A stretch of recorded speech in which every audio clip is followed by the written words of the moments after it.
ਗੁਰੂ ਨਾਨਕ ਦੇਵ ਜੀ ਮਹਾਰਾਜ ਦਾ ਜੀਵਨ ਬਹੁਪੱਖੀ ਹੈ। ਉਂਝ ਤੇ ਹਰ ਵਿਅਕਤੀ ਆਪਣੀ ਜ਼ਿੰਦਗੀ ਦਾ ਕੁਝ ਹਿੱਸਾ ਸਮਾਜਿਕ ਰੱਖਦਾ ਹੈ, ਧਾਰਮਿਕ ਰੱਖਦਾ ਹੈ ਔਰ ਜੀਵਨ ਦੇ ਕੁਝ ਆਧਾਰ ਰਾਜਨੀਤਿਕ ਨੇ। ਜੀਵਨ ਇਹਨਾਂ ਤਿੰਨਾਂ ਬਨੇਰਿਆਂ ਦੇ ਵਿੱਚੋਂ ਹੀ ਲੰਘਦਾ ਹੈ ਔਰ ਇਹ ਤਿੰਨ ਮਜ਼ਬੂਤ ਚਾਹੀਦੇ ਨੇ, ਮਹਾਨ ਚਾਹੀਦੇ ਨੇ। ਰਹਿਬਰੀ ਪੁਰਸ਼, ਧਾਰਮਿਕ ਇਨਸਾਨ, ਪੈਗੰਬਰੀ ਪੁਰਸ਼ ਅਸੀਂ ਉਸ ਨੂੰ ਕਹਿੰਦੇ ਹਾਂ ਜਿਸ ਦੇ ਜੀਵਨ ਦੇ ਇਹ ਤਿੰਨੇ ਪਹਿਲੂ ਉਸਾਰੂ ਹੋਣ ਔਰ ਸੰਸਾਰ ਨੂੰ ਪ੍ਰੇਰਨਾ ਦੇਣ ਵਾਲੇ ਹੋਣ, ਆਨੰਦ ਤੇ ਸੁਖ ਸ਼ਾਂਤੀ ਵੰਡਣ ਵਾਲੇ ਹੋਣ। ਨਾਨਕ ਨਾਮ ਜਾਪਦਾ ਹੈ ਇਹ ਇਸ ਦੇਸ਼ ਦੀ ਭਾਸ਼ਾ ਦੇ ਚੋਂ ਨਹੀਂ ਆਇਆ, ਅਗੰਮੀ ਆਇਆ ਹੈ, ਅਨਾਹਤ ਤੋਂ ਆਇਆ ਹੈ, ਪਰਮਾਤਮਾ ਤੋਂ ਆਇਆ ਹੈ। ਸੰਸਕ੍ਰਿਤ ਵਿਆਕਰਣ ਦੇ ਗਿਆਨੀ ਨਾਨਕ ਦੇ ਅਰਥ ਇੰਜ ਕਰਦੇ ਨੇ, ਨਾ ਅਨੇਕ, ਜਿਹਦੇ ਚ ਅਨੇਕਤਾ ਨਹੀਂ, ਜਿਸ ਦੇ ਚ ਦੂਜੀ ਗੱਲ ਨਹੀਂ, ਜਿਸ ਦੇ ਚ ਕੋਈ ਦੁਬਦਾ ਨਹੀਂ, ਜੋ ਇੱਕ ਦੀ ਗੱਲ ਕਰਦਾ ਹੈ, ਇੱਕ ਨੂੰ ਸੁਣਦਾ ਹੈ, ਇੱਕ ਨੂੰ ਵੇਖਦਾ ਹੈ, ਇੱਕ ਨੂੰ ਸੋਚਦਾ ਹੈ ਔਰ ਇੱਕ ਦੀ ਹੀ ਚਰਚਾ ਕਰਦਾ ਹੈ, ਇੱਕ ਨੂੰ ਸੁਪਨਿਆਂ ਦੇ ਚ ਲਿਆਉਂਦਾ ਹੈ, ਇੱਕ ਦੀ ਹੀ ਝਲਕ ਜਾਗਰਤ ਅਵਸਥਾ ਦੇ ਚ ਵੇਖਦਾ ਹੈ। ਜਿਹਦਾ ਉਪਦੇਸ਼ ਇੱਕ ਦਾ ਹੈ, ਜਿਹਦਾ ਸੰਦੇਸ਼ ਇੱਕ ਦਾ ਹੈ, ਉਹਨੂੰ ਕਹਿੰਦੇ ਨੇ ਨਾਨਕ, ਨਾ ਅਨੇਕ, ਜਿਹਦੇ ਚ ਅਨੇਕਤਾ ਹੈ ਹੀ ਨਹੀਂ। ਗੁਰੂ ਨਾਨਕ ਦੇਵ ਜੀ ਮਹਾਰਾਜ ਦਾ ਕਲਾਮ ਵੀ ਏਕੇ ਤੋਂ ਸ਼ੁਰੂ ਹੁੰਦਾ ਹੈ। ਗੁਰੂ ਗ੍ਰੰਥ ਸਾਹਿਬ ਜੀ ਮਹਾਰਾਜ ਦਾ ਪਹਿਲਾ ਅਕਸ਼ਰ ਇੱਕ ਹੈ ਤੇ ਗੁਰੂ ਨਾਨਕ ਦੇਵ ਜੀ ਮਹਾਰਾਜ ਦੀ ਸਾਰੀ ਵਿਚਾਰਧਾਰਾ ਇੱਕ ਦੇ ਆਲੇ ਦੁਆਲੇ ਘੁੰਮਦੀ ਹੈ, ਇੱਕ ਦੀ ਹੀ ਪ੍ਰਕਰਮਾ ਕਰਦੀ ਹੈ, ਏਕੇ ਦਾ ਹੀ ਅਨੁਸਰਨ ਕਰਦੀ ਹੈ, ਇੱਕ ਨੂੰ ਹੀ ਸਜਦਾ ਕਰਦੀ ਹੈ, ਇੱਕ ਨੂੰ ਹੀ ਪ੍ਰਣਾਮ ਕਰਦੀ ਹੈ। ਗੁਰੂ ਗ੍ਰੰਥ ਸਾਹਿਬ ਜੀ ਮਹਾਰਾਜ ਦੀ ਸਾਰੀ ਵਿਚਾਰਧਾਰਾ ਦਰਅਸਲ ਇੱਕ ਦੀ ਵਿਚਾਰ ਔਰ ਧਰਮ ਦੀ ਇਹੀ ਬੁਨਿਆਦ ਹੈ ਕਿ ਸਮੂਹ ਬ੍ਰਹਿਮੰਡ ਦੀ ਅਨੇਕਤਾ ਦੇ ਵਿੱਚੋਂ ਇੱਕ ਨੂੰ ਲੱਭਿਆ ਜਾਏ, ਇੱਕ ਨੂੰ ਸਮਝਿਆ ਜਾਏ, ਇੱਕ ਨੂੰ ਵੇਖਿਆ ਜਾਏ ਔਰ ਇੱਕ ਦੀ ਪ੍ਰਾਪਤੀ ਕੀਤੀ ਜਾਏ। ਅਗਰ ਇੱਕ ਪ੍ਰਾਪਤ ਹੋ ਗਿਆ ਤਾਂ ਦੁਬਦਾ ਖਤਮ, ਅਗਰ ਇੱਕ ਨੂੰ ਵੇਖ ਲਿਆ ਤਾਂ ਫਿਰ ਦੁਤੀਆ ਨਾਸਤੀ। ਅਗਰ ਸਭ ਕੁਝ ਇੱਕ ਹੈ ਔਰ ਉਸ ਏਕੇ ਦੇ ਵਿੱਚ ਮੈਂ ਵੀ ਹਾਂ ਤਾਂ ਫਿਰ ਦੂਜਾ ਕੌਣ ਤੇ ਤੀਜਾ ਕੌਣ, ਫਿਰ ਕੌਣ ਵੈਰੀ, ਫਿਰ ਕੌਣ ਦੁਸ਼ਮਣ, ਫਿਰ ਕੌਣ ਛੋਟਾ, ਫਿਰ ਕੌਣ ਵੱਡਾ। ਦਰਅਸਲ ਮਨੁੱਖ ਦੀਆਂ तमाम ਸਮੱਸਿਆਵਾਂ ਦਾ ਸਮਾਧਾਨ ਵੀ ਇਹੀ ਹੈ ਕਿ ਮਨੁੱਖ ਇੱਕ ਨਾਲ ਜੁੜੇ ਤੇ ਏਕੇ ਨੂੰ ਸਮਝੇ। ਤਾਂ ਨਾਨਕ ਦੇ ਅਰਥ ਨੇ ਜਿਹਦੇ ਚ ਅਨੇਕਤਾ ਨਹੀਂ ਤੇ ਨਾਨਕ ਦਾ ਉਪਦੇਸ਼ ਹੈ ਹਰ ਏਕ ਸਿਮਰ, ਏਕ ਸਿਮਰ, ਏਕ ਸਿਮਰ ਭਾਈ। ਇੱਕ ਦਾ ਹੀ ਚਿੰਤਨ ਕਰ, ਇੱਕ ਨੂੰ ਆਪਣੇ ਚੇਤੇ ਦੇ ਚ ਲਿਆ, ਇੱਕ ਨੂੰ ਆਪਣੇ ਵਿਚਾਰ ਮੰਡਲ ਦੇ ਚ ਲਿਆ। ਉਸ ਪੂਰਨ ਪੁਰਖ ਦਾ ਅਨੰਤ ਸਮਾਜਿਕ ਪਹਿਲੂ ਵੀ ਹੈ, ਰਾਜਨੀਤਿਕ ਪਹਿਲੂ ਵੀ ਹੈ ਔਰ ਦਰਅਸਲ ਜੋ ਧਾਰਮਿਕ ਪੁਰਸ਼ ਹੈ, ਜੋ ਏਕੇ ਨਾਲ ਜੁੜਿਆ ਹੈ, ਉਹਨੇ ਹਰ ਤਲ ਵਿੱਚ ਆਈਆਂ ਹੋਈਆਂ ਬੁਰਾਈਆਂ ਨੂੰ ਦੂਰ ਕਰਨਾ। ਸਮਾਜ ਦੇ ਤਲ ਦੇ ਉੱਤੇ ਜੋ ਬੁਰਾਈਆਂ ਆ ਚੁੱਕੀਆਂ ਸਨ ਤੇ ਨੈਤਿਕਤਾ ਜੋ ਘੋਰ ਅਨੈਤਿਕਤਾ ਦਾ ਰੂਪ ਧਾਰਨ ਕਰ ਚੁੱਕੀ ਸੀ, ਜਗਤ ਗੁਰੂ ਬਾਬੇ ਨੇ ਉਸ ਨੂੰ ਦੂਰ ਕਰਨ ਦੀ ਭਰਪੂਰ ਕੋਸ਼ਿਸ਼ ਕੀਤੀ। ਇਸ ਦੇਸ਼ ਦੇ ਬਲਕਿ ਸਾਰੀ ਦੁਨੀਆ ਦੇ ਉਹ ਦਿਨ ਖੁਸ਼ਕਿਸਮਤ ਦਿਨ ਸੀ, 1469 ਈਸਵੀ ਕੱਤਕ ਪੂਰਨਮਾਸ਼ੀ। ਦਰਅਸਲ ਭਾਗਾਂ ਭਰਾ ਦਿਨ ਸੀ ਜਦ ਮਹਾਰਾਜ ਦਾ ਆਗਮਨ ਹੋਇਆ ਔਰ ਆਗਮਨ ਦੇ ਨਾਲ ਹੀ ਦਿਨ ਤੇ ਰਾਤ ਸਦੀਵੀ ਯਾਦ ਬਣ ਗਏ। ਉਹ ਦਿਨ ਵੀ ਅਮਰ ਹੋ ਗਿਆ, ਉਹ ਰਾਤ ਵੀ ਅਮਰ ਹੋਈ, ਕਿਉਂਕਿ ਉਸ ਰਾਤ ਨੂੰ, ਉਸ ਦਿਨ ਨੂੰ ਇੱਕ ਅਮਰ ਪੁਰਸ਼ ਦਾ ਆਗਮਨ ਹੋਇਆ। ਅਮਰ ਪੁਰਸ਼ ਸਿਰਫ ਵਿਅਕਤੀਆਂ ਨੂੰ ਹੀ ਅਮਰ ਨਹੀਂ ਕਰਦੇ, ਬਲਕਿ ਦਿਨ ਨੂੰ ਵੀ ਅਮਰ ਕਰ ਦਿੰਦੇ ਨੇ, ਰਾਤ ਨੂੰ ਵੀ ਅਮਰ ਕਰ ਦਿੰਦੇ ਨੇ, ਸਾਲ ਨੂੰ ਵੀ ਅਮਰ ਕਰ ਦਿੰਦੇ ਨੇ। ਗੁਰੂ ਨਾਨਕ ਦੀ ਯਾਦ ਦੇ ਨਾਲ ਸਾਲ ਯਾਦ ਰਹੇਗਾ, ਗੁਰੂ ਨਾਨਕ ਦੀ ਯਾਦ ਦੇ ਨਾਲ ਦਿਨ ਯਾਦ ਰਹੇਗਾ, ਰਾਤ ਯਾਦ ਰਹੇਗੀ, ਕੱਤਕ ਦੀ ਪੂਰਨਮਾਸ਼ੀ ਯਾਦ ਰਹੇਗੀ। ਔਰ ਇਹ ਪੂਰਨਮਾਸ਼ੀ ਜੋ ਅਨੰਤ ਕਾਲ ਤੋਂ ਆ ਰਹੀ ਸੀ, ਗੁਰੂ ਨਾਨਕ ਦੀ ਆਮਦ ਦੇ ਨਾਲ ਅਮਰ ਹੋ ਗਈ, ਮਹਾਨ ਹੋ ਗਈ। ਆਪ ਦੀ ਆਗਮਨ, ਆਪ ਦਾ ਆਉਣਾ ਸੰਸਾਰ ਤੇ ਇਸ ਤਰ੍ਹਾਂ ਸੀ ਜੈਸੇ ਮਸਿਆ ਦੀ ਰਾਤ ਨੂੰ ਸੂਰਜ ਉਦੇ ਹੋ ਗਿਆ, ਪ੍ਰਕਾਸ਼ਮਾਨ ਹੋ ਗਿਆ। ਮਹਾਕਵੀ ਤੁਲਸੀ ਦਾ ਕਹਿਣਾ ਹੈ, ਜਬ ਜਬ ਹੋਏ ਧਰਮ ਕੀ ਹਾਨੀ, बाहड़े असुर अधम अभिमानी, तब तब विवद धर प्रभु शरीरा, हरे कृपा निध सज्जन वीरा। दसम ग्रंथ ਦੇ ਵਿੱਚ ਸਾਹਿਬ ਗੁਰੂ ਗੋਬਿੰਦ ਸਿੰਘ ਜੀ ਮਹਾਰਾਜ ਦੇ ਵਾਕ, ਜਬ ਜਬ ਹੋਏ ਅਰਿਸ਼ਟ ਅਪਾਰਾ, ਤਬ ਤਬ ਦੇ ਧਰਤ ਅਵਤਾਰਾ। ਜਦ ਜਦ ਸੰਸਾਰ ਦੇ ਵਿੱਚ ਅਨਰਥ ਹੁੰਦਾ ਹੈ, ਤਦ ਤਦ ਅਵਤਾਰੀ ਪੁਰਸ਼ ਸੰਸਾਰ ਤੇ ਆਉਂਦੇ ਨੇ। ਔਰ ਇਹ ਸ਼੍ਰੀ ਕ੍ਰਿਸ਼ਨ ਜੀ ਦੇ ਅੰਮ੍ਰਿਤ ਵਾਕ ਨੇ ਕਿ ਐ ਅਰਜਨ, ਜਦ ਜਦ ਵੀ ਧਰਮ ਦੀ ਗਿਲਾਨੀ ਤੇ ਹਾਨੀ ਹੁੰਦੀ ਹੈ, ਮੇਰਾ ਆਗਮਨ ਹੁੰਦਾ ਹੀ ਰਹਿੰਦਾ ਹੈ, ਮੈਂ ਆਉਂਦਾ ਹੀ ਰਹਿਣਾ।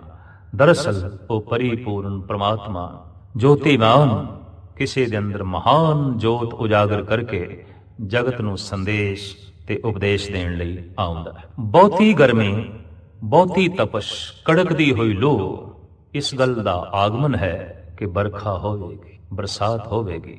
ਹੁਮ ਹੈ, ਗੁਮ ਹੈ, ਤਪਸ਼ ਹੈ, ਸੇਕ ਹੈ, ਲੂ ਹੈ। ਸਿਆਣੇ ਕਹਿੰਦੇ ਨੇ ਹੁਣ ਬਦਲਾਂ ਦੇ ਆਉਣ ਦੇ ਵਿੱਚ ਦੇਰੀ ਨਹੀਂ, ਹੁਣ ਬਰਖਾ ਦੇ ਹੋਣ ਦੇ ਵਿੱਚ ਦੇਰ ਨਹੀਂ ਹੈ। ਜ਼ੁਲਮ ਹੈ, ਤਸ਼ੱਦਦ ਹੈ, ਅਨਰਥ ਹੈ, ਘੋਰ ਅਤਿਆਚਾਰ ਹੈ। ਤੋ ਧਾਰਮਿਕ ਪੁਰਸ਼ ਕਹਿ ਦਿੰਦੇ ਨੇ ਕਿ ਹੁਣ ਪ੍ਰਭੂ ਕੋਈ ਨਾ ਕੋਈ ਅਵਤਾਰ ਧਾਰਨ ਕਰੇਗਾ। ਸਮਾਜਿਕ ਤੌਰ ਤੇ, ਰਾਜਨੀਤਿਕ ਤੌਰ ਤੇ ਔਰ ਧਾਰਮਿਕ ਤੌਰ ਤੇ ਜਦ ਇਹ ਦੇਸ਼ ਪਸਤੀਆਂ ਦੇ ਖੱਡੇ ਤੇ ਜਾ ਗਿਰਿਆ, ਉਦੋਂ ਗੁਰੂ ਨਾਨਕ ਦਾ ਆਗਮਨ ਹੋਇਆ, ਉਦੋਂ ਗੁਰੂ ਨਾਨਕ ਦਾ ਅਵਤਾਰ ਹੋਇਆ। ਤੁਲਸਾਂ ਦਾਈ ਦੇ ਮੁਖਾਰਬਿੰਦ ਤੋਂ ਨਿਕਲੇ ਬਚਨ, ਇਹ ਤੇ ਕੋਈ ਸੂਰੀਏ ਆਇਆ ਹੈ, ਇਹ ਤੇ ਕੋਈ ਆਫਤਾਬ ਆਇਆ ਹੈ। ਜਗਤ ਤੇ ਹਰ ਬੱਚਾ ਰੋਂਦਾ ਹੋਇਆ ਜਨਮ ਲੈਂਦਾ ਹੈ। ਇਹ ਠੀਕ ਹੈ ਕਿ ਪਸ਼ੂਆਂ ਦੇ ਬੱਚੇ ਖਾਮੋਸ਼ੀ ਨਾਲ ਜਨਮ ਲੈਂਦੇ ਨੇ, ਕਿਸੇ ਹੱਦ ਤੱਕ ਪੰਛੀਆਂ ਦੇ ਬੱਚੇ ਅੰਡਿਆਂ ਦੇ ਚੋਂ ਚਹਿਚਹਾਉਂਦੇ ਹੋਏ ਨਿਕਲਦੇ ਨੇ, ਪਰ ਮਨੁੱਖੀ ਬੱਚਾ ਰੋਂਦਾ ਹੋਇਆ ਹੀ ਜਨਮ ਲੈਂਦਾ ਹੈ। ਔਰ ਇਹ ਰੋਣਾ ਕਿਸੇ ਹੱਦ ਤੱਕ ਜੀਵਨ ਭਰ ਕਾਇਮ ਰਹਿੰਦਾ ਹੈ। ਰੋਂਦਾ ਹੋਇਆ ਜੰਮਦਾ ਹੈ, ਰੋਂਦਾ ਹੋਇਆ ਜੀਵਦਾ ਹੈ, ਔਰ ਰੋਂਦਾ ਹੋਇਆ ਹੀ ਮਰ ਜਾਂਦਾ ਹੈ। ਇਹ ਮਨੁੱਖ ਦਾ ਅਭਾਗ ਹੈ, ਮਨੁੱਖ ਦਾ ਦੁਰਭਾਗ ਹੈ। ਅਗਰ ਇਹ ਰੋਂਦਾ ਹੋਇਆ ਹੀ ਜੰਮਿਆ ਤੇ ਰੋਂਦਾ ਹੋਇਆ ਹੀ ਮਰ ਗਿਆ, ਜੀਵਨ ਯਾਤਰਾ ਨਿਸਫਲ ਚਲੀ ਗਈ, ਜ਼ਿੰਦਗੀ ਅਕਾਰਤ ਚਲੀ ਗਈ। ਐ ਪੁਰਖ, ਜੇ ਤੂੰ ਰੋਂਦਾ ਹੋਇਆ ਜੰਮਿਆ ਤਾਂ ਕਮ ਸੇ ਕਮ ਰੁਖਸਤ ਹੋਣ ਲੱਗਿਆ ਤੇ ਮੁਸਕਰਾਹਟ ਹੋਵੇ। ਅਗਰ ਰੁਖਸਤ ਹੋਣ ਲੱਗਿਆ ਮੁਸਕਰਾਹਟ ਹੈ ਤਾਂ ਸਮਝ ਲਓ ਜ਼ਿੰਦਗੀ ਸਫਲ ਹੋਈ, ਆਉਣਾ ਸਫਲ ਹੋਇਆ, ਜੀਵਣਾ ਸਫਲ ਹੋਇਆ।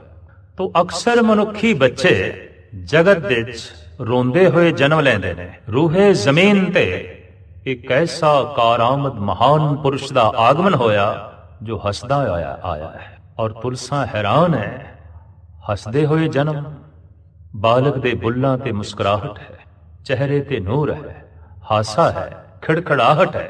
ਇੱਥੇ ਤੱਕ ਹੀ ਕਹਿਣਾ ਪਏਗਾ ਕਿ ਜੋ ਰੋਂਦਾ ਹੋਇਆ ਆਇਆ ਹੈ ਇਹ ਰੋਵੇਗਾ, ਇਹ ਰੁਲਾਏਗਾ, ਪਰ ਜੋ ਹੱਸਦਾ ਹੋਇਆ ਆਇਆ ਹੈ, ਮੁਸਕਰਾਉਂਦਾ ਹੋਇਆ ਆਇਆ ਹੈ, ਇਹਨੇ ਖੇੜੇ ਵੰਡਣੇ ਨੇ, ਇਹਨੇ ਖੁਸ਼ੀਆਂ ਵੰਡਣੀਆਂ ਨੇ, ਇਹਨੇ ਹੱਸਣਾ ਹੈ, ਇਹਨੇ ਹਸਾਣਾ ਹੈ, ਇਹਨੇ ਜਗਤ ਦੀ ਝੋਲੀ ਦੇ ਵਿੱਚ ਆਨੰਦ ਪਾਣਾ ਹੈ ਤੇ ਖੁਸ਼ੀਆਂ ਪਾਣੀਆਂ ਨੇ।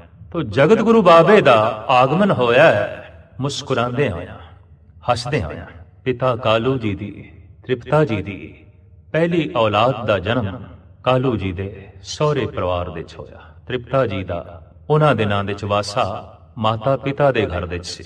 ਬੱਚੀ ਦਾ ਜਨਮ ਹੋਇਆ ਤੇ ਨਾਨੀ ਦੀ ਰਸਨਾ ਤੋਂ ਨਿਕਲਿਆ ਇਹ ਤੇ ਨਾਨਕਿਆਂ ਦੀ। ਨਾਨੀ ਦਾ ਬੜਾ ਪਿਆਰ ਬਈ ਇਹ ਤੇ ਨਾਨੀ ਦੀ ਹੈ, ਨਾਨੇ ਦਾ ਬੜਾ ਪਿਆਰ ਬਈ ਇਹ ਤੇ ਨਾਨੇ ਦੀ ਹੈ। ਤੇ ਜਦ ਨਾਨੇ ਦੇ ਮੂੰਹੋਂ ਨਿਕਲਿਆ ਇਹ ਨਾਨੇ ਦੀ ਹੈ, ਨਾਨੀ ਦੇ ਮੂੰਹੋਂ ਨਿਕਲਿਆ ਇਹ ਨਾਨੀ ਦੀ ਹੈ, ਤਾਂ ਪਰਿਵਾਰ ਦੇ ਵਿੱਚ ਇਹ ਗੱਲ ਚੱਲ ਪਈ ਇਹ ਤੇ ਨਾਨਕਿਆਂ ਦੀ। ਨਾਂ ਪੈ ਗਿਆ ਨਾਨਕੀ।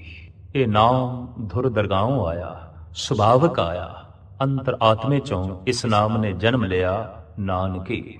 ਮੁੱਦਤ ਪਾ ਰਾਏ ਭੋਏ ਦੀ ਤਲਵੰਡੀ ਵਿੱਚ ਕੱਤਕ ਦੀ ਪੂਰਨਮਾਸ਼ੀ ਨੂੰ ਸਨ 1469 ਈਸਵੀ ਨੂੰ ਤ੍ਰਿਪਤਾ ਜੀ ਦੀ ਕੁੱਖ ਤੋਂ ਪਿਤਾ ਕਲਿਆਣ ਦਾਸ ਜੀ ਦੇ ਘਰ ਵਿੱਚ ਦੂਸਰੀ ਔਲਾਦ ਦਾ ਜਨਮ ਹੋਇਆ। ਔਰ ਤ੍ਰਿਪਤਾ ਜੀ ਨੇ ਇਸ ਬਾਲਕ ਨੂੰ ਚੁੱਕ ਕੇ ਨਾਨਕੀ ਦੀ ਗੋਦ ਵਿੱਚ ਪਾਇਆ, ਉਸ ਮਾਸੂਮ ਨਾਨਕੀ ਦੀ ਗੋਦ ਵਿੱਚ, ਤੇ ਆਖਿਆ ਇਹ ਨਾਨਕੀ ਦਾ ਨਾਨਕ ਇਹ ਨਾਨਕੀ ਦਾ ਵੀਰ ਨਾਨਕ। ਇਸ ਤਰ੍ਹਾਂ ਇੱਕ ਮਾਂ ਦੇ ਮੂੰਹੋਂ ਨਾਮ ਨਿਕਲਿਆ ਔਰ ਇੱਕ ਨਾਮ ਮਾਤਾ ਦੇ ਮੂੰਹੋਂ ਨਿਕਲਿਆ। ਭਾਵ ਪੁੱਤਰੀ ਦਾ ਨਾਮ ਨਾਨੀ ਨੇ ਰੱਖਿਆ, ਪੁੱਤਰ ਦਾ ਨਾਮ ਮਾਤਾ ਨੇ ਰੱਖਿਆ। ਕਿਸੇ ਰਸਮੋ ਰਿਵਾਜ ਦੀ ਛਾਪ ਨਹੀਂ, ਬਲਕਿ ਇਹਨਾਂ ਨਾਮਾਂ ਦੇ ਉੱਤੇ ਨਿਰੰਕਾਰ ਦੀ ਛਾਪ ਹੈ, ਕਰਤਾਰ ਦੀ ਛਾਪ ਹੈ, ਪਰਮਾਤਮਾ ਦੀ ਛਾਪ ਹੈ। ਇਸ ਤਰ੍ਹਾਂ ਸਾਹਿਬ ਸ੍ਰੀ ਗੁਰੂ ਨਾਨਕ ਦੇਵ ਜੀ ਮਹਾਰਾਜ ਦਾ ਨਾਮ ਸੰਸਕਾਰ ਹੋ ਗਿਆ ਔਰ ਦੁਨੀਆ ਦੇ ਵਿੱਚ ਵਾਕਈ ਇਹ ਪਹਿਲਾ ਨਾਮ, ਇਹ ਅਦੁੱਤੀ ਨਾਮ। ਕਯਾਮਤ ਨਾਮੇ ਦੇ ਬਾਣੀ ਵਲੀ ਨਿਆਮਤ ਅਲੀ ਸ਼ਾਹ ਦਾ ਕਹਿਣਾ ਹੈ, ਬੂਦ ਨਾਨਕ ਆਰਫੇ ਮਰਦੇ ਖੁਦਾ, ਰਾਜ਼ ਹਾਏ ਮਾਰਫਤ ਜੋ ਰਾਹੇ ਖੁਸ਼ਾ। ਜਗਤ ਦੇ ਵਿੱਚ ਇੱਕ ਨਾਨਕ ਨਾਮ ਦਾ ਖੁਦਾਵੰਦ ਤਾਲਾ ਦਾ ਨਜ਼ਦੀਕੀ, ਖੁਦਾ ਦੇ ਰਾਜ਼ ਨੂੰ ਸਮਝਣ ਵਾਲਾ ਪ੍ਰਗਟ ਹੋਵੇਗਾ, ਜੋ ਦੁਨੀਆ ਦੇ ਉੱਤੇ ਖੁਦਾ ਦੇ ਗੁੱਝੇ ਭੇਦ ਮੁਨਜ਼ਰ ਆਮ ਕਰੇਗਾ, ਪ੍ਰਗਟ ਕਰੇਗਾ। ਔਰ ਜੋ ਇੱਕ ਸਿੱਧਾ ਤੇ ਸਰਲ ਤੇ ਸੌਖਾ ਮਾਰਗ ਪਰਮਾਤਮਾ ਦੀ ਪ੍ਰਾਪਤੀ ਦਾ ਜਗਤ ਨੂੰ ਦੱਸੇਗਾ। ਬੂਦ ਨਾਨਕ ਆਰਫੇ ਮਰਦੇ ਖੁਦਾ, ਰਾਜ਼ ਹਾਏ ਮਾਰਫਤ ਜੋ ਰਾਹੇ ਕੁਸ਼ਾ।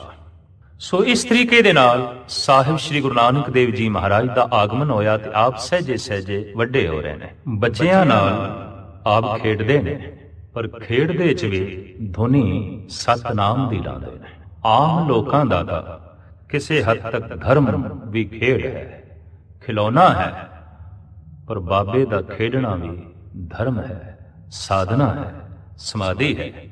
ਭਗਤ ਕਬੀਰ ਜੀ ਮਹਾਰਾਜ ਕਹਿੰਦੇ ਨੇ, ਮਾਥੇ ਤਿਲਕ ਹੱਥ ਮਾਲਾ ਬਾਨਾ, ਲੋਗਨ ਰਾਮ ਖਿਡੌਣਾ ਜਾਣਾ।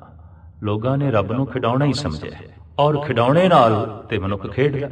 ਤੋ ਜਗਤ ਲਈ ਧਰਮ ਇੱਕ ਖਿਡੌਣਾ ਹੈ, ਇੱਕ ਖੇਡ ਹੈ, ਪਰ ਬਾਬੇ ਲਈ ਖੇਡ ਵੀ ਧਰਮ ਹੈ, ਬਾਬੇ ਲਈ ਖੇਡ ਵੀ ਪਰਮਾਤਮਾ ਹੈ, ਬਾਬੇ ਲਈ ਖੇਡਣਾ ਵੀ ਸਮਾਧੀ ਹੈ।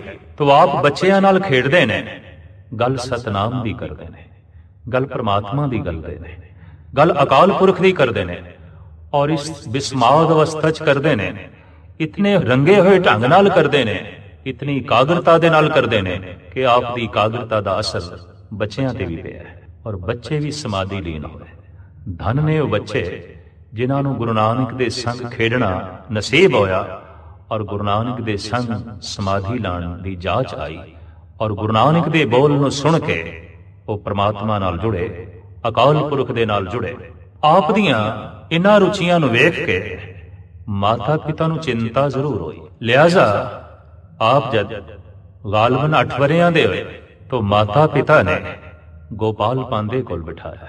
ਗੋਪਾਲ ਜੀ, ਆਪ ਇਹਨਾਂ ਨੂੰ ਵਕਤ ਦੀ ਵਿਦਿਆ ਪੜਾਓ, ਵਕਤ ਦਾ ਗਿਆਨ ਦਿਓ ਔਰ ਇਹ ਪਟਵਾਰੀ ਦੇ ਪੁੱਤਰ ਨੇ, ਇਹਨਾਂ ਨੇ ਕੰਮ ਧੰਦਾ ਕਰਨਾ ਹੈ, ਵਪਾਰ ਕਰਨਾ ਹੈ, ਹੋਰ ਪਸਾਰਾ ਇਹਨਾਂ ਨੇ ਪਸਾਰਨਾ ਹੈ। ਇਸ ਲਈ ਆਪ ਇਹਨਾਂ ਨੂੰ ਮਹਾਨ ਵਿਦਵਾਨ ਬਣਾਓ। ਕਹਿੰਦੇ ਨੇ ਪਾਠਸ਼ਾਲਾ ਦੇ ਵਿੱਚ ਜਦ ਗੁਰੂ ਨਾਨਕ ਦੀ ਤਖਤੀ ਦੇ ਉੱਤੇ ਗੋਪਾਲ ਪਾਂਦੇ ਨੇ ਊੜਾ ਲਿਖਿਆ ਔਰ ਊੜਾ ਇਸ ਗੱਲ ਦੀ ਸੂਚਨਾ ਵੀ ਹੈ ਕਿ ਇਹ ਲਿਪੀ ਗੁਰੂ ਨਾਨਕ ਤੋਂ ਪਹਿਲੇ ਸੀ ਔਰ ਇਹ ਲਿਪੀ ਕੁਝ ਐਸੀਆਂ ਪੁਸਤਕਾਂ ਦੇ ਵਿੱਚ ਵੀ ਮਿਲੀ ਹੈ ਜੋ ਗੁਰੂ ਨਾਨਕ ਦੇਵ ਜੀ ਮਹਾਰਾਜ ਤੋਂ ਪਹਿਲੇ ਦੀਆਂ ਲਿਖੀਆਂ ਹੋਈਆਂ ਨੇ। ਲਿਹਾਜ਼ਾ ਭਾਸ਼ਾ ਵਿਭਾਗ ਨੇ ਵੀ ਇਸ ਸੰਬੰਧ ਵਿੱਚ ਸੋਧ ਕਰਕੇ ਦਾਅਵਾ ਕੀਤਾ ਹੈ ਕਿ ਲਿਪੀ ਬਹੁਤ ਪੁਰਾਣੀ ਸਿਰਫ ਇਸ ਨੂੰ ਗੁਰੂ ਨਾਨਕ ਦੇਵ ਜੀ ਮਹਾਰਾਜ ਨੇ ਅਪਣਾਇਆ ਹੈ ਤੇ ਅਪਣਾਉਣ ਕਰਕੇ ਇਸ ਲਿਪੀ ਦਾ ਨਾਮ ਪੈ ਗਿਆ ਗੁਰਮੁਖੀ।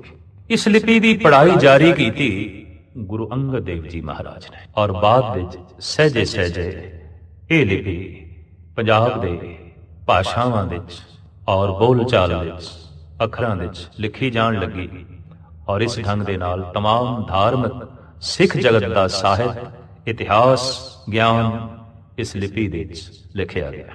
ਊੜਾ ਲਿਖਿਆ ਹੈ ਗੋਪਾਲ ਪਾਂਦੇ ਨੇ ਤੇ ਗੁਰੂ ਨਾਨਕ ਦੇਵ ਜੀ ਮਹਾਰਾਜ ਪੁੱਛਦੇ ਨੇ ਇਸ ਦਾ ਅਰਥ। ਤੋ ਪਾਂਦਾ ਕਹਿੰਦਾ ਇੱਕ ਅੱਖਰ ਦਾ ਤੇ ਕੋਈ ਅਰਥ ਨਹੀਂ, ਆਖਿਰ ਇੱਕ ਦੋ ਅਕਸ਼ਰ ਜੁੜਨ ਪੂਰਾ ਸ਼ਬਦ ਬਣੇ ਤੇ ਫਿਰ ਉਸ ਦੇ ਅਰਥ ਹੋ ਸਕਦੇ ਨੇ। ਇੱਕ ਦਾ ਤੇ ਕੋਈ ਅਰਥ ਨਹੀਂ, ਊੜੇ ਦਾ ਤੇ ਕੋਈ ਅਰਥ ਨਹੀਂ। ਤੋ ਬਾਲਕ ਗੁਰੂ ਨਾਨਕ ਦੇਵ ਜੀ ਮਹਾਰਾਜ ਫਰਮਾਨ ਕਰਦੇ ਨੇ, ਪਾਂਦਾ ਜੀ ਇਹ ਊੜਾ ਬੇਮੈਨੀ ਹੈ। ਹਾਂ, ਬੇਮੈਨੀ ਹੈ, ਇਹਦੇ ਕੋਈ ਮੈਨੇ ਨਹੀਂ। ਇਸ ਦਾ ਕੋਈ ਅਰਥ ਨਹੀਂ।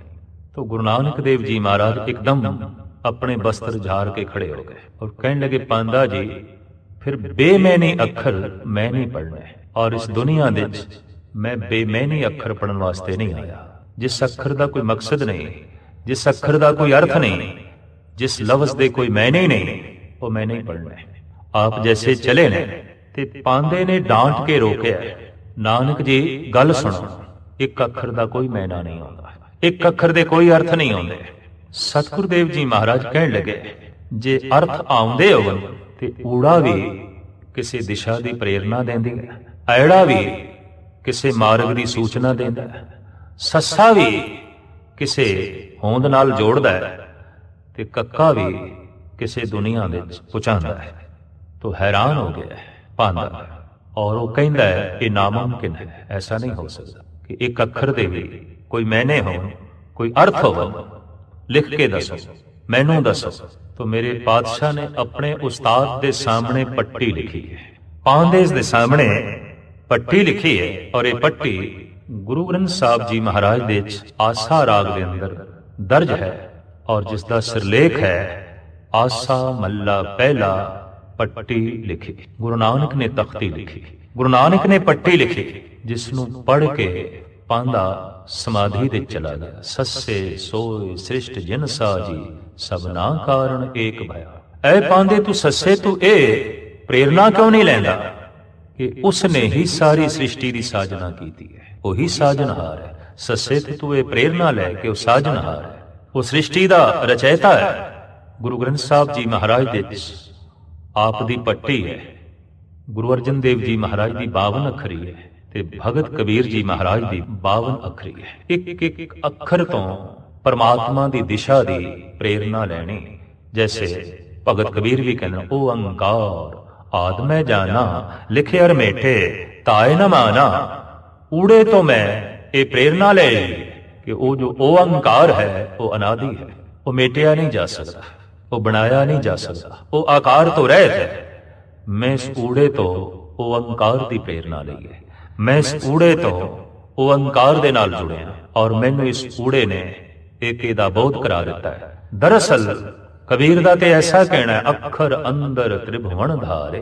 अखरां दे ही ते 3 लोकां दा ज्ञान है। ते गुरु नानक देव जी महाराज दा भी फरमान, अखरी नाम अखरी साला अखरी ज्ञान, गीत गुण गा अखरी लिखण, बोलन बाण अखरां सिर संजोग वखाण। जगत दे सारे संजोग विजोग ज्ञान ध्यान, संगीत गाना बजाना, इहदी सारी विद्या अखरां दे विच है।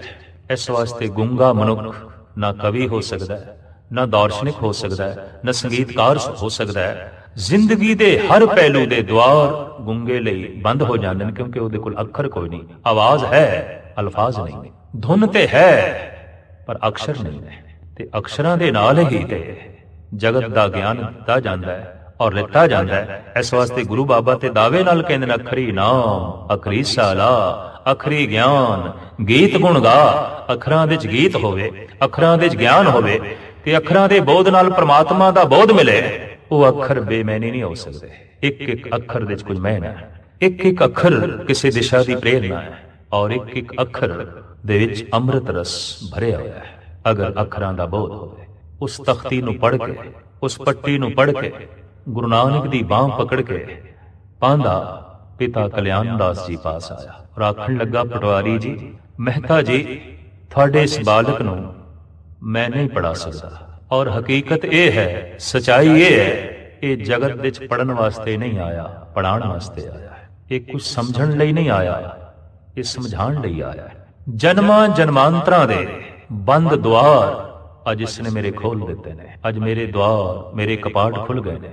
अज मैनू हकीकत दा बोध होया है। मैं बहुत कुछ पढ़ाया है, बहुत कुछ पढ़ाया है, पर अफसोस मैं ते एक अखर भी नहीं पढ़िया। पर अज ये जो मेरे कोल बालक पढ़न आया है, इन्हें मैनू बहुत कुछ पढ़ा दिता। एक अखर विच बहुत कुछ पढ़ा दिता, बहुत सारा बोध करा दिता, बहुत सारा ज्ञान करा दिता। तो साहिब श्री गुरु नानक देव जी महाराज नूं जद इस ढंग नाल पांदा नहीं पढ़ा सकिया, तो मजबूर होके पिता कल्याण दास जी ने मौलवी पास बिठाया। आख्या, मौलवी साहब तुसीं परशियन पढ़ाओ, इन्हां नूं फारसी पढ़ाओ। तां गुरु नानक दा उत्थे भी यही प्रश्न सी। मौलवी साहब ਅਲਫ ਦੇ ਮਾਇਨੇ ਦੱਸੋ, ਅਲਫ ਦੇ ਅਰਥ ਦੱਸੋ। ਤੇ ਮੌਲਵੀ ਨੇ ਸਿਰ ਠੋਕ ਕੇ ਕਹਿ ਦਿੱਤਾ, ਅਲਫ ਇਹਦੇ ਕੋਈ ਮਾਇਨੇ ਨਹੀਂ। तो ਗੁਰੂ ਨਾਨਕ ਦੇਵ ਜੀ ਮਹਾਰਾਜ ਕਹਿਣ ਲੱਗੇ, ਅਲਫ ਤੇ ਆਪਣੇ ਵਿੱਚ ਅੱਲਾ ਨੂੰ ਛੁਪਾਈ ਬੈਠਾ। ਜੋ ਅਲਫ ਦਾ ਉਚਾਰਨ ਨਹੀਂ ਕਰ ਸਕਦਾ ਉਹ ਅੱਲਾ ਦਾ ਉਚਾਰਨ ਕਿਸ ਤਰ੍ਹਾਂ ਕਰੇਗਾ? ਤੇ ਜੋ ਅੱਲਾ ਦਾ ਉਚਾਰਨ ਨਹੀਂ ਕਰ ਸਕਦਾ ਉਹ ਅੱਲਾ ਨਾਲ ਜੁੜੇਗਾ ਕਿਸ ਤਰ੍ਹਾਂ? ਅੱਲਾ ਨੂੰ ਸਮਝੇਗਾ ਕਿਸ ਤਰ੍ਹਾਂ? तो ਅਲਫ ਤੇ ਕਿਸੇ ਮਾਰਗ ਦੀ ਪ੍ਰੇਰਨਾ ਹੈ, ਅਲਫ ਤੇ ਕਿਸੇ ਨਾਲ ਜੁੜਨ ਦਾ ਬਹਾਨਾ ਹੈ, ਅਲਫ ਤੇ ਕਿਸੇ ਮੰਜ਼ਿਲੇ ਮਕਸੂਦ ਤੱਕ ਪਹੁੰਚਣ ਦਾ ਇੱਕ ਸਹਾਰਾ ਹੈ। ਗੁਰੂ ਨਾਨਕ ਨੇ ਇਹ ਬਚਨ ਇਤਨੇ ਬਿਸਮਾਦੀ ਰੰਗ ਵਿੱਚ ਕਹੇ, ਇਤਨੀ ਇਕਾਗਰਤਾ ਵਿੱਚ ਕਹੇ, ਇਤਨੀ ਮਸਤੀ ਵਿੱਚ ਕਹੇ ਕਿ ਹੰਕਾਰੀ ਮੌਲਵੀ ਦਾ ਮਸਤਕ ਝੁਕ ਗਿਆ। ਔਰ ਆਪਨੇ ਗੁਰੂ ਨਾਨਕ ਦੀ ਕਦਮ ਬੋਸੀ ਕੀਤੀ, ਆਖਿਆ ਹਾਂ ਇਹ ਅਲਫ ਤੇ ਅੱਲਾ ਦਾ ਹੀ ਸੂਚਕ ਹੈ, ਇਹ ਅੱਲਾ ਹੀ ਅਲਫ ਦੇ ਸਮਾਇਆ ਹੋਇਆ ਹੈ ਤੇ ਇਹ ਅਲਫ ਹੀ ਅੱਲਾ ਨੂੰ ਪ੍ਰਗਟ ਕਰਦਾ ਹੈ। ਜਦ ਪਿਤਾ ਕਾਲੂ ਮਾਯੂਸ ਹੋਏ ਇਸ ਗੱਲ ਤੋਂ ਕਿ ਮੌਲਵੀ ਨੇ ਔਰ ਪਾਂਦੇ ਨੇ ਗੁਰੂ ਨਾਨਕ ਨੂੰ ਪੜਾਇਆ ਨਹੀਂ, ਤਾਂ ਆਪ ਨੇ ਸਵੈਮ ਕੋਸ਼ਿਸ਼ ਕੀਤੀ ਕਿ ਅਸੀਂ ਗੁਰੂ ਨਾਨਕ ਦੇਵ ਜੀ ਮਹਾਰਾਜ ਨੂੰ ਕੁਝ ਦਸੀਏ। ਪਰ ਜਿਤਨਾ ਪਿਤਾ ਕਾਲੂ ਜੀ ਜਗਤ ਬਾਰੇ ਦੱਸਦੇ ਨੇ, ਉਤਨਾ ਗੁਰੂ ਨਾਨਕ ਦੇਵ ਜੀ ਜਗਤ ਦੇ ਕਰਤੇ ਬਾਰੇ ਗੱਲ ਕਰਦੇ ਨੇ। ਜਿਤਨਾ ਪਿਤਾ ਕਾਲੂ ਸੰਸਾਰ ਦੀ ਗੱਲ ਕਰਦਾ ਹੈ, ਉਸ ਤੋਂ ਵੱਧ ਕਈ ਗੁਣਾ ਗੁਰੂ ਨਾਨਕ ਦੇਵ ਜੀ ਮਹਾਰਾਜ ਨਿਰੰਕਾਰ ਦੀ ਗੱਲ ਕਰਨ। ਜਿਤਨੀ ਗੱਲ ਪਿਤਾ ਕਾਲੂ ਵਪਾਰ ਦੀ ਕਰੇ, ਸਾਹਿਬ ਸ੍ਰੀ ਗੁਰੂ ਨਾਨਕ ਦੇਵ ਜੀ ਮਹਾਰਾਜ ਉਤਨੀ ਹੀ ਗੱਲ ਕਰਤਾਰ ਦੀ ਕਰਨ। ਵਪਾਰ ਤੇ ਕਰਤਾਰ ਦਾ ਤਾਲਮੇਲ ਨਾ ਬੈਠੇ, ਸੰਸਾਰ ਤੇ ਨਿਰੰਕਾਰ ਦਾ ਤਾਲਮੇਲ ਨਾ ਬੈਠੇ, ਔਰ ਇਸ ਤਾਲਮੇਲ ਨਾ ਬੈਠਣ ਕਰਕੇ ਪਿਤਾ ਤੇ ਪੁੱਤਰ ਦਾ ਵੀ ਤਾਲਮੇਲ ਨਾ ਬੈਠੇ, ਔਰ ਪਿਤਾ ਔਖਾ ਹੀ ਰਿਹਾ। ਜੈਸੇ ਜਗਤ ਦੇ ਰਹਿਬਰੀ ਪੁਰਸ਼ਾਂ ਤੋਂ ਮਾਂ-ਬਾਪ ਔਖੇ ਰਹੇ ਨੇ, ਉਂਝ ਵੀ ਸਿਆਣੇ ਕਹਿੰਦੇ ਨੇ ਕਿ ਮਹਾਂਪੁਰਸ਼ਾਂ ਤੋਂ ਗਾਲਬਨ ਤਿੰਨ ਲੋਕ ਫਾਇਦਾ ਨਹੀਂ ਉਠਾ ਸਕਦੇ। ਪ੍ਰਥਮ ਮਾਂ-ਬਾਪ, ਦੂਸਰੇ ਸ਼ਰੀਕ ਔਰ ਤੀਸਰੇ ਦੁਸ਼ਮਣ। ਇਹ ਮਹਾਂਪੁਰਸ਼ ਨੂੰ ਬਹੁਤ ਨੇੜਿਓਂ ਨਹੀਂ ਵੇਖ ਸਕਦੇ ਔਰ ਨਾ ਹੀ ਜੋ ਹੈ ਸਮਝ ਸਕਦੇ ਨੇ। ਇਸ ਵਾਸਤੇ ਉਹ ਉੱਪਰੋਂ ਵੇਖਦੇ ਨੇ ਤੇ ਦੂਰੀ ਬਣੀ ਰਹਿੰਦੀ ਹੈ, ਸੰਬੰਧ ਨਹੀਂ ਜੁੜਦਾ। तो पिता कालू ਨੂੰ ਇਸ ਗੱਲ ਦੀ ਚਿੰਤਾ ਹੋਈ ਕਿ ਮੇਰੇ ਘਰ ਦੇ ਤੇ ਉਹ ਪੁੱਤਰ ਆ ਗਿਆ ਹੈ ਜੋ ਸੁਦਾਈ ਹੈ, ਪਰ ਕੌਣ ਪਿਤਾ ਕਲਿਆਣ ਦਾਸ ਨੂੰ ਸਮਝੇ ਔਰ ਦਸਾਵੇ ਕਿ ਕਲਿਆਣ ਦਾਸ ਜੀ, ਪਿਤਾ ਕਾਲੂ ਜੀ ਇਹ ਸੁਦਾਈ ਨਹੀਂ, ਇਹ ਸਾਰੇ ਜਗਤ ਨੂੰ ਮਤ ਦੇਣ ਆਇਆ ਹੈ, ਇਹ ਸਾਰੇ ਜਗਤ ਦੇ ਭੂਤ ਨੇ ਉਤਾਰਨ ਆਇਆ ਹੈ, ਇਹ ਸਮਗਰ ਜ਼ਿੰਦਗੀ ਨੂੰ ਇੱਕ ਤਾਲ ਦੇਣ ਲਈ ਆਇਆ ਹੈ ਔਰ ਸਾਰੇ ਸੰਸਾਰ ਨੂੰ ਉਸ ਇੱਕ ਨਿਰੰਕਾਰ ਦੇ ਨਾਲ ਜੋੜਨ ਲਈ ਆਇਆ ਹੈ। ਸਾਹਿਬ ਸ੍ਰੀ ਗੁਰੂ ਨਾਨਕ ਦੇਵ ਜੀ ਮਹਾਰਾਜ ਚਾਹੇ ਜਿੱਧਰਨ ਵਿਚਰਨ, ਕਿਸੇ ਪਾਸੇ ਬੈਠਣ, ਘਰ ਦੇ ਚ ਨੇ, ਬਾਹਰ ਨੇ, ਗੱਲ ਇੱਕ ਦੀ ਕਰਦੇ ਨੇ, ਵੇਖਦੇ ਇੱਕ ਨੂੰ ਨੇ, ਬੋਲਦੇ ਇੱਕ ਦੇ ਬਾਰੇ ਨੇ। ਔਰ ਨਾਨਕ ਨਾਮ ਬੜਾ ਖੂਬ ਹੈ, ਨਾ ਅਨੇਕ, ਜਿਹਦੇ ਚ ਅਨੇਕਤਾ ਨਹੀਂ, ਜੋ ਇੱਕ ਨਾਲ ਜੁੜਿਆ ਹੈ, ਇੱਕ ਦੀ ਗੱਲ ਕਰਦਾ ਹੈ, ਇੱਕ ਦੇ ਚ ਲੀਨ ਹੈ ਔਰ ਇੱਕ ਦੇ ਚ ਲੀਨ ਹੋ ਕੇ ਜੋ ਆਨੰਦ ਮਾਣਦਾ ਹੈ, ਔਰ ਸਮੁੱਚੇ ਜਗਤ ਨੂੰ ਜੋ ਇੱਕ ਨਾਲ ਜੋੜਦਾ ਹੈ, ਉਸੇ ਦਾ ਹੀ ਨਾਂ ਹੈ ਨਾਨਕ। ਤੇ ਪਿਆਰ ਨਾਲ ਸਿੱਖ ਜਗਤ ਨੇ ਆਖਿਆ, ਧੰਨ ਗੁਰੂ ਨਾਨਕ, ਗੁਰੂ ਬਾਬਾ ਨਾਨਕ, ਧੰਨ ਗੁਰੂ ਨਾਨਕ। ਗੁਰੂ ਨਾਨਕ ਦੇਵ ਜੀ ਮਹਾਰਾਜ ਦੀ ਜ਼ਿੰਦਗੀ ਦਾ ਬਹੁ ਪੱਖ ਦਾ ਜੋ ਅਧਿਐਨ ਹੋਇਆ, ਹਰ ਪੱਖ ਆਪ ਦਾ ਸੰਪੂਰਨ ਹੈ, ਮਹਾਨ ਹੈ ਔਰ ਮੁਕੰਮਲ ਹੈ। ਪੂਰਨ ਪੁਰਖ ਉਸੇ ਨੂੰ ਹੀ ਕਹਿੰਦੇ ਨੇ ਜੋ ਧਾਰਮਿਕ ਤੌਰ ਤੇ ਮੁਕੰਮਲ ਹੋਵੇ, ਸਮਾਜਿਕ ਤੌਰ ਤੇ ਮੁਕੰਮਲ ਹੋਵੇ ਔਰ ਨੈਤਿਕ ਤੌਰ ਤੇ ਪੂਰਨ ਹੋਵੇ।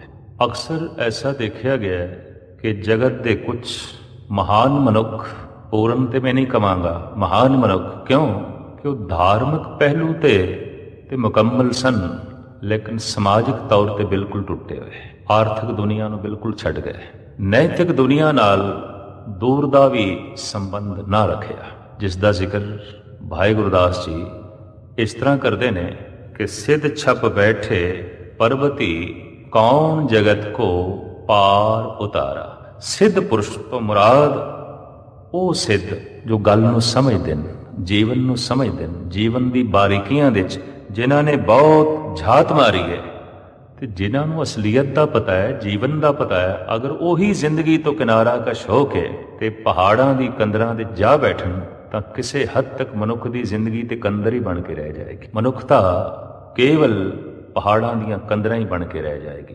ਹੂ ਬਹੂ ਗੁਰੂ ਨਾਨਕ ਦੇਵ ਜੀ ਮਹਾਰਾਜ ਦੇ ਵਕਤ ਇਹੀ ਹਾਲਤ ਸੀ। ਸਾਹਿਬ ਸ੍ਰੀ ਗੁਰੂ ਨਾਨਕ ਦੇਵ ਜੀ ਮਹਾਰਾਜ ਨੇ ਸੰਸਾਰ ਦੀ ਖਾਤਰ ਨਿਰੰਕਾਰ ਨਹੀਂ ਛੱਡਿਆ ਔਰ ਨਿਰੰਕਾਰ ਦੀ ਖਾਤਰ ਸੰਸਾਰ ਨਹੀਂ ਛੱਡਿਆ। ਅਕਸਰ ਐਸਾ ਦੇਖਿਆ ਗਿਆ ਹੈ, ਇੱਕ ਮਨੁੱਖ ਧਨ ਦੀ ਖਾਤਰ ਧਰਮ ਛੱਡ ਦਿੰਦਾ ਹੈ, ਦੂਜਾ ਮਨੁੱਖ ਧਰਮ ਦੀ ਖਾਤਰ ਧਨ ਛੱਡ ਦਿੰਦਾ ਹੈ। ਪਰ ਗੁਰੂ ਨਾਨਕ ਦੇਵ ਜੀ ਮਹਾਰਾਜ ਨੇ ਦੋਹਾਂ ਨੂੰ ਕਬੂਲ ਕੀਤਾ ਔਰ ਆਖਿਆ, ਧਨ ਲੋਕ ਦੀ ਖੁਸ਼ੀ ਹੈ, ਧਰਮ ਪਰਲੋਕ ਦੀ ਖੁਸ਼ੀ ਹੈ।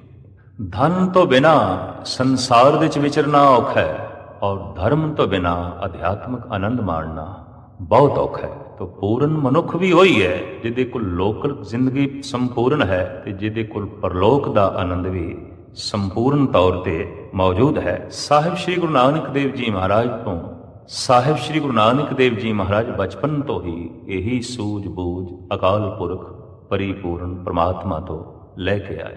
ਇਸ ਲਈ ਬਚਪਨ ਵਿੱਚ ਵੀ ਆਪ ਦੀ ਇਹ ਸੁਰਤ ਰਹੀ। ਸਹਿਜੇ ਸਹਿਜੇ ਜਦ ਆਪ ਵੱਡੇ ਹੋਏ ਤੇ ਵੱਡੇ ਹੁੰਦਿਆਂ ਧਾਰਮਿਕ ਬਿਰਤੀਆਂ ਵੀ ਆਪ ਦੀਆਂ ਵੱਡੀਆਂ ਹੋਈਆਂ, ਨੈਤਿਕ ਬਿਰਤੀਆਂ ਵੀ ਆਪ ਦੀਆਂ ਵੱਡੀਆਂ ਹੋਈਆਂ, ਸਮਾਜਿਕ ਸੂਝ ਵੀ ਆਪ ਦੀ ਵੱਡੀ ਹੁੰਦੀ ਗਈ ਤੇ ਜਵਾਨ ਹੁੰਦਿਆਂ ਜੈਸੇ ਕਹਿੰਦੇ ਜਵਾਨੀ 'ਚ ਜੋਸ਼ ਪ੍ਰਧਾਨ ਹੁੰਦਾ ਹੈ, ਤਾਂ ਜਵਾਨੀ ਦੇ ਨਾਲ ਨਾਲ ਧਰਮ ਦਾ ਜੋਸ਼ ਵੀ ਆਪ ਦੇ ਅੰਦਰ ਪ੍ਰਧਾਨ ਹੋਇਆ। ਇਤਨਾ ਪ੍ਰਧਾਨ ਕਿ ਆਪ ਕਿਰਤ ਕਰ ਰਹੇ ਨੇ, ਮੋਦੀ ਖਾਨਾ ਚਲਾ ਰਹੇ ਨੇ, ਦਿਨ ਭਰ ਆਪ ਰਸਦ ਦਿੰਦੇ ਨੇ ਨਵਾਬ ਦੇ ਨੌਕਰਾਂ ਨੂੰ ਔਰ ਪ੍ਰਜਾ ਨੂੰ। ਇੱਕ ਦਿਨ ਐਸਾ ਹੋਇਆ, ਧਰਮ ਦੇ ਜੋਸ਼ ਨੇ ਸੁਰਤ ਨੂੰ ਇਤਨਾ ਉੱਚਾ ਕੀਤਾ, 1 ਗਿਣਿਆ, 2 ਗਿਣਿਆ, 3 ਗਿਣਿਆ, 11, 12 ਤੇ ਜਦ 13 ਦਾ ਹਿੰਸਾ ਜ਼ਬਾਨ ਤੋਂ ਨਿਕਲਿਆ ਤਾਂ ਸੁਰਤ ਤੇਰੇ ਵਿੱਚ ਹੀ ਲੀਨ ਰਹਿ ਗਈ। 13 ਤੋਂ ਬਾਅਦ ਅੱਗੇ ਨਹੀਂ ਜਾ ਸਕੇ। 13 13 ਸਭ ਕੁਝ 13 13 13 ਇਸੇ ਹੀ ਧੁਨ ਵਿੱਚ ਖੋ ਗਏ, ਇਸੇ ਵਿੱਚ ਹੀ ਲੀਨ ਹੋ ਗਏ। ਕਿਰਤ ਕਰਦਿਆਂ ਕੀਰਤੀ ਨਹੀਂ ਭੁੱਲੇ ਤੇ ਜੋ ਕਿਰਤ ਕਰਦਿਆਂ ਕੀਰਤੀ ਨਹੀਂ ਭੁੱਲਿਆ ਉਹਦੀ ਕਿਰਤ ਵੀ ਧਰਮ ਹੈ, ਉਹਦੀ ਕਿਰਤ ਵੀ ਬੰਦਗੀ ਹੈ।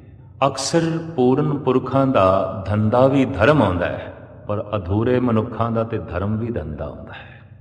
ਉਹਨਾਂ ਦੇ ਧਰਮ ਦੇ ਚੋਂ ਵੀ ਸੰਸਾਰ ਦੀ ਬਦਬੂ ਆਉਂਦੀ ਹੈ, ਜਦਕਿ ਪੂਰਨ ਮਨੁੱਖ ਦੇ ਧੰਦੇ ਦੇ ਚੋਂ ਵੀ ਨਿਰੰਕਾਰ ਦੀ ਸੁਗੰਧੀ ਆਉਂਦੀ ਹੈ, ਖੁਸ਼ਬੂ ਆਉਂਦੀ ਹੈ, ਮਹਿਕ ਆਉਂਦੀ ਹੈ। ਤੋ ਸਾਹਿਬ ਸ੍ਰੀ ਗੁਰੂ ਨਾਨਕ ਦੇਵ ਜੀ ਮਹਾਰਾਜ ਜਦ ਇਸ ਢੰਗ ਨਾਲ ਬੈਰਾਗਮਈ ਅਵਸਥਾ ਵਿੱਚ ਆਪਣੀ ਜ਼ਿੰਦਗੀ ਬਤੀਤ ਕਰ ਰਹੇ ਨੇ ਤੋ ਦੂਰ ਦ੍ਰਿਸ਼ਟੀ ਦੇ ਨਾਲ ਸਮਗਰ ਜਗਤ ਨੂੰ ਵੇਖਿਆ। ਆਪ ਨੂੰ ਜਲਦੀ ਸਭ ਪ੍ਰਿਥਵੀ ਦਿਸ ਆਈ। ਹਰ ਪਾਸੇ ਨੈਤਿਕ ਦੁਨੀਆ ਵਿੱਚ, ਧਾਰਮਿਕ ਦੁਨੀਆ ਵਿੱਚ, ਸਮਾਜਿਕ ਦੁਨੀਆ ਵਿੱਚ, ਆਰਥਿਕ ਦੁਨੀਆ ਵਿੱਚ ਆਪ ਨੂੰ ਅੱਗ ਲੱਗੀ ਹੋਈ ਦਿਖਾਈ ਦਿੱਤੀ।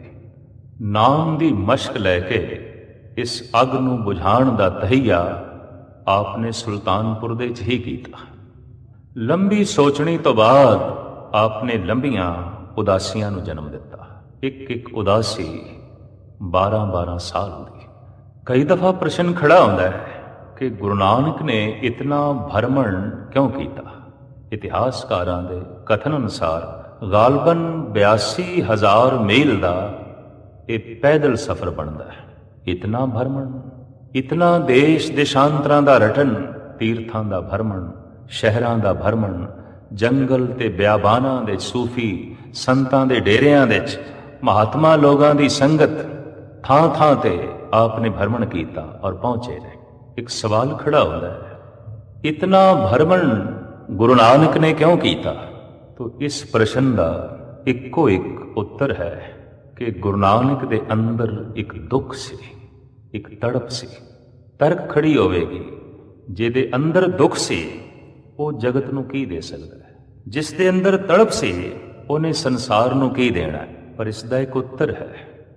ਮਸਲਨ ਬੱਚਾ ਬਿਮਾਰ ਹੈ, ਰਾਤ ਦਾ ਵਕਤ ਹੈ ਔਰ ਤਾਪ ਕਰਕੇ, ਬੁਖਾਰ ਕਰਕੇ ਬੱਚਾ ਬੇਚੈਨ ਹੈ, ਪਰ ਕੋਲ ਬੈਠੀ ਮਾਂ ਵੀ ਬੇਚੈਨ ਹੈ। ਬੱਚਾ ਤਾਪ ਕਰਕੇ ਦੁਖੀ ਹੈ ਪਰ ਮਾਂ ਵੀ ਦੁਖੀ ਹੈ। ਬੱਚਾ ਤਾਪ ਕਰਕੇ ਸੋ ਨਹੀਂ ਰਿਹਾ ਪਰ ਨੀਂਦ ਮਾਂ ਨੂੰ ਵੀ ਨਹੀਂ ਆ ਰਹੀ। ਪੁੱਛਿਆ ਜਾ ਸਕਦਾ ਹੈ ਇਸ ਮਾਂ ਕੋਲੋਂ ਵੀ ਤਾਪ ਤੇ ਬੱਚੇ ਨੂੰ ਚੜਿਆ, ਤੈਨੂੰ ਤੇ ਨਹੀਂ, ਤੂੰ ਆਰਾਮ ਨਾਲ ਸੌਂ ਜਾ। ਪਰ ਮਾਂ ਨੇ ਇਹੀ ਆਖਣਾ, ਨਹੀਂ ਮੈਂ ਨਹੀਂ ਸੋ ਸਕਦੀ। ਕਿਉਂ? ਜਿਹੜਾ ਤਾਪ ਬੱਚੇ ਦੇ ਤਨ ਨੂੰ ਚੜਿਆ ਹੋਇਆ ਉਹੀ ਤਾਪ ਮਾਂ ਦੇ ਮਨ ਨੂੰ ਚੜਿਆ ਹੈ। ਬੱਚਾ ਤਨ ਕਰਕੇ ਦੁਖੀ ਹੈ, ਮਾਂ ਮਨ ਕਰਕੇ ਦੁਖੀ ਹੈ। ਬੱਚੇ ਦੇ ਤਾਪ ਨੂੰ ਜਦ ਮਾਂ ਨੇ ਆਪਣੇ ਹਿਰਦੇ ਵਿੱਚ ਵਸਾਇਆ ਤਾਂ ਉਹ ਸਾਰੀ ਰਾਤ ਚੈਨ ਨਾਲ ਸੋ ਨਹੀਂ ਸਕੀ। ਇੱਕ ਬੱਚੇ ਦਾ ਦੁੱਖ, ਤੇ ਜਦ ਉਸ ਦੁੱਖ ਨੂੰ ਹਿਰਦੇ ਵਿੱਚ ਵਸਾਇਆ ਤੇ ਮਾਂ ਸਾਰੀ ਰਾਤ ਚੈਨ ਨਾਲ ਸੋ ਨਹੀਂ ਸਕੀ। ਤੇ ਜਦ ਸਾਰੀ ਦੁਨੀਆ ਦਾ ਗਮ, ਸਾਰੀ ਦੁਨੀਆ ਦਾ ਦੁੱਖ ਉਹਨੂੰ ਗੁਰੂ ਨਾਨਕ ਨੇ ਆਪਣੇ ਹਿਰਦੇ 'ਚ ਥਾਂ ਦਿੱਤੀ, ਤਾਂ ਉਹ ਚੈਨ ਨਾਲ ਸੁਲਤਾਨਪੁਰ ਕਿਸ ਤਰ੍ਹਾਂ ਰਹਿ ਸਕਦੇ ਸਨ? ਉਹ ਆਰਾਮ ਨਾਲ ਆਪਣੇ ਪਰਿਵਾਰ ਵਿੱਚ ਕਿਸ ਤਰ੍ਹਾਂ ਰਹਿ ਸਕਦੇ ਸਨ? ਆਪ ਨੂੰ ਸਾਰੇ ਦਾ ਸਾਰਾ ਸੰਸਾਰ ਜਲਦਾ ਹੋਇਆ ਦਿਖਾਈ ਦਿੱਤਾ। ਆਪ ਨੇ ਰਟਨ ਆਰੰਭ ਕਰ ਦਿੱਤਾ ਤੇ ਆਪ ਦੇ ਰਟਨ ਵਿੱਚ ਪਹਿਲੇ ਚੋਟੀ ਦੇ ਤੀਰਥ ਨੇ। ਤੀਰਥਾਂ ਤੇ ਹੀ ਰਟਨ ਕਿਉਂ ਕੀਤਾ? ਪਹਿਲੀ ਉਦਾਸੀ ਵਿੱਚ ਗੁਰੂ ਨਾਨਕ ਦੇਵ ਜੀ ਮਹਾਰਾਜ ਨੇ ਦਰਅਸਲ ਤੀਰਥ ਧਰਮ ਦੇ ਚਸ਼ਮੇ ਸਨ, ਤੇ ਜੇ ਚਸ਼ਮਾ ਹੀ ਗੰਦਾ ਹੈ ਤੇ ਲੋਕਾਂ ਨੂੰ ਪਾਣੀ ਗੰਦਾ ਮਿਲਣਾ ਸੀ। ਇਸ ਵਾਸਤੇ ਗੁਰੂ ਨਾਨਕ ਨੇ ਪਹਿਲੇ ਚਸ਼ਮਿਆਂ ਨੂੰ ਨਿਰਮਲ ਕਰਨ ਦੀ ਸੋਚੀ, ਤਾਂ ਥਾਂ ਥਾਂ ਤੇ ਆਪ ਤੀਰਥਾਂ ਤੇ ਪਹੁੰਚੇ ਤੇ ਤੀਰਥਾਂ ਦੇ ਮੁਖੀਆਂ ਨੂੰ ਸੱਚ ਦੀ ਗੱਲ ਸੁਣਾਈ, ਸੱਚ ਨਾਲ ਜੁੜਨ ਦਾ ਢੰਗ ਦੱਸਿਆ। ਸੱਚ ਕੀ ਹੈ, ਉਹਦੀ ਹੋਂਦ ਕੀ ਹੈ, ਇਹ ਜਗਤ ਦੇ ਸਾਹਮਣੇ ਸਾਰੀ ਵਿਚਾਰਧਾਰਾ ਰੱਖੀ। ਇਹ ਆਪ ਦੀ ਪਹਿਲੀ ਕੋਸ਼ਿਸ਼। ਜਗਤ ਦੇ ਸੰਬੰਧ ਵਿੱਚ ਆਪ ਦੇ ਵਿਚਾਰ ਇਹ ਕਿ ਜਾਲੀ ਰਹਿਣ ਜਾਲ ਦਿਨ ਹੁਆ, ਜੇਤੀ ਘੜੀ ਪਾਹੀ ਥੇਤੀ। ਦਿਨ ਇੱਕ ਜਾਲ ਹੈ, ਰਾਤ ਵੀ ਇੱਕ ਜਾਲ ਹੈ। ਦਿਨ ਤੇ ਰਾਤ ਦੀਆਂ ਘੜੀਆਂ ਇਹ ਵੀ ਫਾਈਆਂ ਹੀ ਨੇ। ਰਸ ਰਸ ਚੋਗ ਚੁਗੇ ਨਿਤ ਫਾਸੇ, ਛੂਟਸ ਮੂੜੇ ਕਵਨ ਗੁਣੀ। ਇਹ ਜੀਵ ਤਰ੍ਹਾਂ ਤਰ੍ਹਾਂ ਦੇ ਰਸ ਚੋਗਦਾ ਹੈ ਦਿਨ ਨੂੰ, ਰਾਤ ਨੂੰ, ਤਾਂ ਇਸ ਤਰੀਕੇ ਨਾਲ ਰਾਤ ਉਸ ਲਈ ਜਾਲ ਬਣ ਜਾਂਦੀ ਹੈ, ਦਿਨ ਉਸ ਲਈ ਜਾਲ ਬਣ ਜਾਂਦਾ ਹੈ। ਹਰ ਦਿਨ ਕੁਛ ਐਸਾ ਹੋ ਜਾਂਦਾ ਹੈ ਕਿ ਦਿਨ ਇੱਕ ਵਿਪਤਾ ਦਿਖਾਈ ਦਿੰਦੀ ਹੈ। ਹਰ ਰਾਤ ਕੁਛ ਐਸਾ ਹੋ ਜਾਂਦਾ ਹੈ ਕਿ ਹਰ ਰਾਤ ਕਯਾਮਤ ਦਿਖਾਈ ਦਿੰਦੀ ਹੈ। ਤਾਂ ਦਿਨ ਜਾਲ ਬਣ ਗਿਆ, ਰਾਤ ਜਾਲ ਬਣ ਗਈ, ਔਰ ਇਸ ਜਾਲ ਵਿੱਚ ਸਾਰੀ ਮਨੁੱਖਤਾ ਆਪ ਨੂੰ ਫਸੀ ਹੋਈ ਦਿਖਾਈ ਦਿੱਤੀ। ਫਿਰ ਮਨੁੱਖੀ ਮਨ ਬਾਰੇ ਸਤਿਗੁਰਾਂ ਦੇ ਇਹ ਵਿਚਾਰ ਕਿ ਕਾਇਆ ਅਹਰਣ ਮਨ ਵਿੱਚ ਲੋਹਾ, ਪੰਜ ਅਗਨ ਤਿਤ ਲਾਗ ਰਹੀ। ਇਹ ਕਾਇਆ ਤੇ ਅਹਰਣ ਹੈ ਔਰ ਮਨ ਲੋਹਾ ਹੈ, ਤੇ ਇਸ ਮਨ ਲੋਹੇ ਨੂੰ ਪੰਜ ਅਗਨੀਆਂ ਹਰ ਵਕਤ ਤਪਾ ਕੇ ਰੱਖਦੀਆਂ। ਤਪਿਆ ਹੀ ਰਹਿੰਦਾ ਹੈ ਇਹ ਲੋਹਾ। ਕ੍ਰੋਧ ਦੀ ਅਗਨ, ਲੋਭ ਦੀ ਅਗਨ, ਕਾਮ ਦੀ ਅਗਨ, ਮੋਹ ਦੀ ਅਗਨ, ਅਹੰਕਾਰ ਦੀ ਅਗਨ। ਕਾਇਆ ਅਹਰਨ ਮਨ ਵਿੱਚ ਲੋਹਾ, ਪੰਜ ਅਗਨ ਤਿਤ ਲਾਗ ਰਹੀ। ਕੋਇਲੇ ਪਾਪ ਪੜੇ ਤਿਸ ਉਪਰ, ਮਨ ਜਲਿਆ ਸੰਨੀ ਚਿੰਤ ਭਈ। ਜੇ ਕਿਧਰੇ ਅੱਗ ਠੰਡੀ ਪੈਂਦੀ ਹੈ, ਕੋਇਲੇ ਮੱਧਮ ਪੈਂਦੇ ਨੇ, ਅੱਗ ਬੁਝਣ ਲੱਗਦੀ ਹੈ, ਤਾਂ ਸਤਿਗੁਰ ਕਹਿੰਦੇ ਨੇ ਪਾਪ ਦੇ ਕੋਲੇ ਹੋਰ ਪਾ ਦਿੱਤੇ ਜਾਂਦੇ। ਔਰ ਇੰਜ ਇਹ ਪੰਜੇ ਅਗਨੀਆਂ ਪੂਰਨ ਜੋਬਨ ਦੇ ਉੱਤੇ ਭੜਕ ਉੱਠਦੀਆਂ ਨੇ। ਤੇ ਸੰਨੀ ਕੀ ਹੈ? ਜਿਹਦੇ ਨਾਲ ਲੋਹੇ ਨੂੰ ਪਰਤੀਦਾ ਹੈ, ਪਰਤ ਪਰਤ ਕੇ ਰੱਖੀਦਾ ਹੈ। ਸਾਹਿਬ ਕਹਿੰਦੇ ਨੇ ਮਨ ਜਲਿਆ ਸੰਨੀ ਚਿੰਤ ਭਈ। ਸੰਨੀ ਤੇ ਚਿੰਤਾ ਹੈ, ਤੋ ਚਿੰਤਾ ਵਿੱਚ ਮਨ ਉਲਟ ਪੁਲਟ ਹੁੰਦਾ ਰਹਿੰਦਾ ਹੈ। ਕਬਾਬੇ ਸੀਖ ਹੈ ਹਮ करवटे हर सू बदलते हैं, जो जल जाता है ये पहलू तो वो पहलू बदलते हैं। तो चिंता मन ਨੂੰ ਕਦੀ ਇਸ ਪਾਸੇ ਕਦੀ ਉਸ ਪਾਸੇ ਇੰਜ ਪਲਟਦੀ ਰਹਿੰਦੀ ਹੈ, ਤੇ ਮਨ ਦੀਆਂ ਹੀ ਕਰਵਟਾਂ ਤਨ ਦੀਆਂ ਕਰਵਟਾਂ ਬਣ ਜਾਂਦੀਆਂ ਨੇ। ਜਦ ਅੰਦਰ ਚਿੰਤਾ ਹੈ ਤਾਂ ਮਨ ਕਰਵਟਾਂ ਲੈਂਦਾ ਹੈ, ਤੇ ਜਦ ਮਨ ਕਰਵਟਾਂ ਲੈਂਦਾ ਹੈ ਤਾਂ ਬੰਦਾ ਆਰਾਮ ਨਾਲ ਕਿਸ ਤਰ੍ਹਾਂ ਸੋ ਸਕੇਗਾ? ਤਨ ਵੀ ਕਰਵਟਾਂ ਲੈਂਦਾ ਰਹੇਗਾ। ਜਿਹੜਾ ਬੰਦਾ ਸਾਰੀ ਰਾਤ ਕਰਵਟ ਲੈਂਦਾ ਰਿਹਾ, ਕਦੀ ਇਸ ਕਰਵਟ ਤੇ ਕਦੀ ਉਸ ਕਰਵਟ, ਉਹ ਤੇ ਸਮਝ ਲਓ ਸਾਰੀ ਰਾਤ ਵਰਜਿਸ਼ ਕਰਦਾ ਰਿਹਾ, ਐਕਸਰਸਾਈਜ਼ ਕਰਦਾ ਰਿਹਾ, ਉਹ ਤੇ ਥੱਕਿਆ ਹੋਇਆ ਹੋਵੇਗਾ। ਸਵੇਰੇ ਜਿਉਂ ਉੱਠੇਗਾ ਉਹਦੇ ਸਰੀਰ ਵਿੱਚ ਤਾਜ਼ਗੀ ਨਹੀਂ ਹੋਵੇਗੀ, ਉਸਦੇ ਸਰੀਰ ਦੇ ਵਿੱਚ ਸਫੁਰਤੀ ਨਹੀਂ ਹੋਵੇਗੀ। ਕਿਉਂ? ਉਹ ਤੇ ਸਾਰੀ ਰਾਤ ਮਿਹਨਤ ਕਰਦਾ ਰਿਹਾ, ਕਰਵਟਾਂ ਬਦਲਦਾ ਰਿਹਾ। ਕਿਉਂ ਕਰਵਟਾਂ ਬਦਲਦਾ ਰਿਹਾ? ਦਰਅਸਲ ਮਨ ਪਾਸੇ ਬਦਲਦਾ ਰਿਹਾ। ਤੇ ਮਨ ਕਿਉਂ ਪਾਸੇ ਬਦਲਦਾ ਰਿਹਾ? ਦਰਅਸਲ ਮਨ ਚਿੰਤਾ ਦੇ ਹੱਥਾਂ 'ਚ ਸੀ, ਤੇ ਚਿੰਤਾ ਦੀ ਸੰਨੀ ਮਨ ਨੂੰ ਬਦਲਦੀ ਰਹੀ ਹੈ, ਕਦੀ ਸੱਜੇ ਕਦੀ ਖੱਬੇ, ਤਾਂ ਤਨ ਵੀ ਕਰਵਟਾਂ ਬਦਲਦਾ ਰਿਹਾ। इस वास्ते चिंतातुर बंदे कोल विश्राम नहीं हुंदा। चिंतातुर बंदे कोल दुख ही दुख हुंदा है, बेचैनियां ही बेचैनियां आउंदियां ने। तो साहिब कहंदे ने मन जलिया सन्नी चिंत भई। इस जलन दे च और इस चिंता दी सन्नी दी पकड़ दे च सारे जगत दा मन सी, आप दे मन दे च तरस दया। तो ये दया इस तरस ने आप नूं घर दे च आराम नाल बैठण नहीं दिता। आप थां थां ते भ्रमण करके लोगां नूं उस सच सीतल नाल जोड़न दा उपराला करदे रहे, जिस नाल जुड़ना ही जिंदगी दा मकसद है, जिस नाल जुड़ना ही जिंदगी दा ध्येय है। साहिब श्री गुरु नानक देव जी महाराज दियां मूल रचनावां जपजी ते सिद्ध गोष्ट ने। किसी हद तक जपजी साहब दा भी बहुत सारा हिस्सा सिद्ध चर्चा है, जोगियां नाल चर्चा है।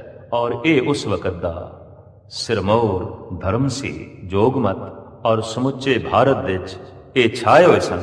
रिधियां सिद्धियां होण दे नाते इन्हां दी पूजा प्रतिष्ठा भी बड़ी सी, सन्मान भी बड़ा सी, लेकिन जीवन दे च रस नहीं सी, आनंद नहीं सी, खेड़ा नहीं सी।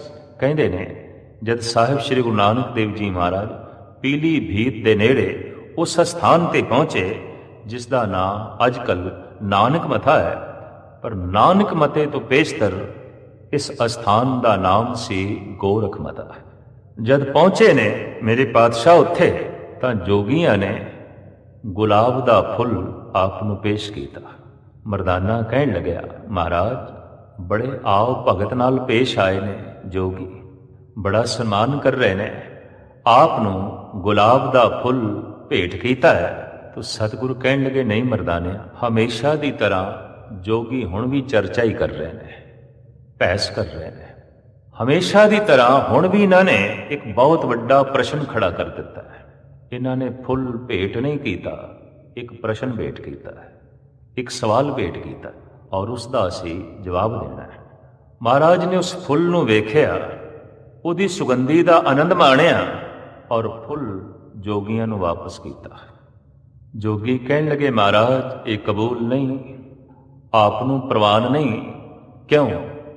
महाराज कहते हैं फुल बहुत खूबसूरत है, सुगंधित है, कोमल है, सारियां खूबियां इस दे च ने, लेकिन नानक नूं ओह फुल चाहिदा है जो किसी फल नूं भी जन्म देवे। इस फुल दे चों फल दा जन्म नहीं। योगियां ने गुलाब दा फुल भेंट करके ये आखिया सी, ये प्रश्न रखिया, नानक जी जब तुसी इतने वड्डे हो, इतने महान हो, तो तुसी जोगी बन जाओ, असी थानू सिरमौर बना देंगे, मुखी बना देंगे। दर्शन बेग करो जोगिंदरा, मुंदरा झोली खिंता, बारे अंदर एक सरेवो खट दर्शन एक पंथा।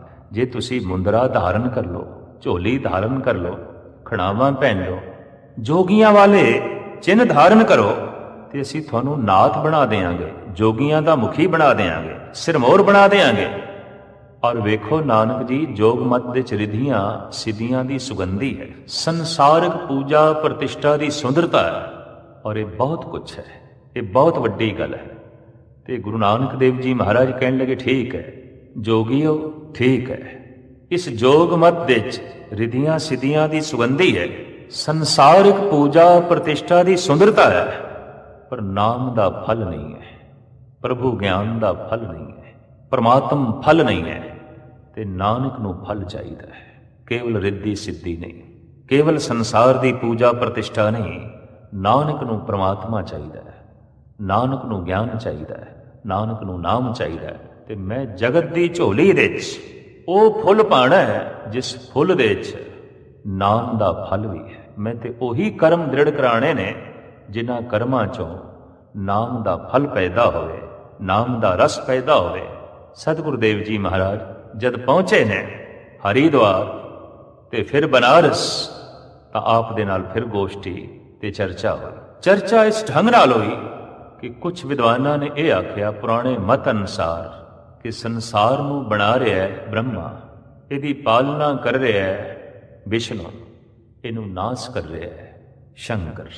ओंकार दे किसी हद तक अर्थ भी यही होए, अकार उकार मकार, उत्पत्ति करण वाला, पालना करण वाला, नाश करण वाला। गुरु नानक देव जी महाराज ने अपनी रसना तो कलाम उच्चारण किया, ओंकार नहीं, एक ओंकार, एक ओंकार। एक ही आकार है, एक ही ओकार है, एक ही मकार है। एक तो उत्पत्ति हो रही है, एक तो पालना हो रही है, और एक तो ही नाश हो रहा है। संसार दा धिर एक है, अनेक नहीं है। समूह ब्रह्मंड की अनेकता का मूल एक है। उसे एक तो उत्पत्ति हो रही है, उसे एक तो पालना हो रही है, और उसे एक तो ही संगार चल रहा है। प्रश्न खड़ा होया, जो पालना कर रहा है उन्होंने नाश करने की की लोड़ है, तो जिहड़ा नाश कर रहा है उन्होंने उत्पत्ति करने की की लोड़ है। तो सतगुरु कहते हैं खेल, कोई मुद्दा नहीं, कोई मकसद नहीं है। जैसे बच्चे दरिया के कंढे ते रेत दे घर बनाते हैं, हस के बनाते, खुशी नाल बनाते, मस्ती विच बनाते, और बनाते होया बड़ा रस लेंदे, बड़ा स्वाद लेंदे। पर शाम को जैसे घर वापस जाते हैं तो हस के ही तोड़ते हैं, उत्साह नाल तोड़ते हैं, उसे खेड़े नाल तोड़ते हैं। बनाण लग्या भी हासा, तोड़न लग्या भी हासा। बनाण लग्या भी खुश सन, हुण तोड़न लग्या भी खुश सन। खिड़खड़ा के बना रहे सन और खिड़खड़ा के तोड़ रहे सन। क्यों कि बनाण दा जद कोई मुद्दा ही नहीं, कोई मकसद ही नहीं, तो ऐसा बनाना एक खेल है। खेल दे कोई मुद्दा नहीं होता, खेल दे कोई मकसद नहीं होता। खेल सिर्फ खेल है। इस वास्ते सतगुरुदेव जी महाराज, गुरु अर्जन देव जी महाराज का फरमान है कि समुच्चा जगत परमात्मा का खेल है। आवन जान एक खेल बनाया, आ गया कारी कीनी माया। इन्हों गुरु गोबिंद सिंह जी महाराज कहने ने तमाशा है, खेल है। मैं हूं परम पुरख को दासा, देखन आयो जगत तमाशा। मैं ते संसार दा तमाशा वेखण नहीं आया, खेल वेखण नहीं आया। खेल दे सिर्फ एक विधि विधान है, नियम है, और ते कुछ नहीं है, मकसद नहीं है। अक्सर देखा गया है कि कारोबार दे विच, धंधे दे विच, या आम संसारी किरत दे विच कोई बंदा बेईमानी करे तो जगत कबूल कर लेंदा है, चलती रहती है। पर कोई खेड दे विच बेईमानी करे, ताश खेड रहा है, कोई कुश्ती खेड रहा है, या फुटबॉल खेड रहा है, गर्ज के जो खेल है उहदे च कोई बेईमानी करे तो कबूल नहीं, प्रवान नहीं। लड़ाई हो सकती है, झगड़ा हो सकता है। क्यों? खेल दे आधार ही नियम है। तो जब नियम ही तोड़ देता तो खेल खेल नहीं रह जाता, खेल भी धंधा हो जाता है, खेल भी संसार बन जाता है, खेल भी बाजार बन जाता है। खेल ते उतने चिर तक खेल है जब कोई मुद्दा नहीं, ते मकसद नहीं, ते खेल का आधार केवल एक कोई है, नियम।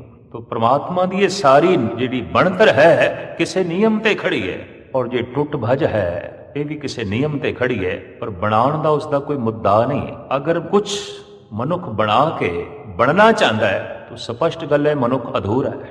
पूरा मकान बना के कुछ बनना चाहता है, कम धंधा बना के कुछ बनना चाहता है, मनुख कुछ बनना चाहता है, तो बनन लई उन्होंने कुछ चाहिए। मनुख दे बनाण दे नाल कुछ मुद्दा है, क्योंकि कुछ बनता है तो खुद भी बनता है, खुद भी संवरदा है, ते शिंगारिया जाता है, ते अगां वधदा है।